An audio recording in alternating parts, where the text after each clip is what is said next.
Okay guys, so what we're doing today is we're building a mulch enclosure. And what this does is it holds the mulch in. So for those of you that have pets at home that like to dig in the mulch, or you have flood irrigation and you're worried about the mulch floating away, this is going to be a cheap, easy fix for you. So what you want to do is just take a few stakes and pound them in the ground around the edge of the tree well.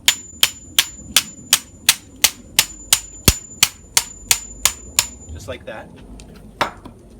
And then you can buy a 3-foot roll of chicken wire fencing at Home Depot or Lowe's. And what I do is I take some wire snippers and cut that in half. So you have about a foot, 16 8-inch tall piece of fencing.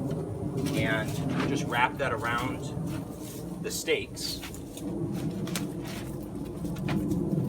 Just like this.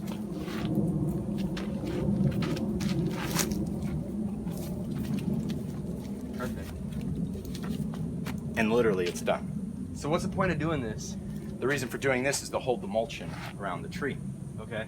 So this is food for the soil. It's going to decompose and turn into nutrients. And this is also going to provide a nice worm habitat. It's going to shade the ground so the worms have somewhere chill to hang out. It's also going to hold in moisture in the summertime so you don't have to water as often. And then also in the winter it's going to keep the roots warm. So there's 4 or 5 different reasons to mulch your tree. And you can see here, I actually have quite a bit of mulch by most people's standards. This is little by mine. I like to go 2 or 3 foot depth. And we're gonna add more to this, We're right? gonna add more right now. So if you want to grab that bag there, just pick up the whole bag and just dump it in.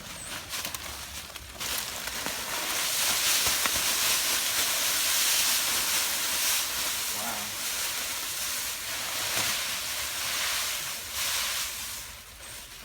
So this is benefiting your tree in many reasons. Yes. It's holding the moisture in.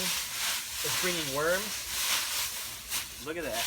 So would you add more to this, or is this perfect? No, this is fine. Okay. I like to keep it just off the trunk. Some people get worried about rot. We actually don't get enough rain here that's a concern. But I like to use at least a 1 or 2 foot thickness of mulch. My neighbors bring all of this to me. It doesn't cost any money. Nice. And you're going to want to reapply this 2 or 3 times throughout the year because when we get really hot, it burns through it very quickly and the worms will start to devour it. So this will actually be gone in 6 to 8 weeks time. Wow. So that's all there is to it. That's how you mulch your trees. It looks good. It looks beautiful.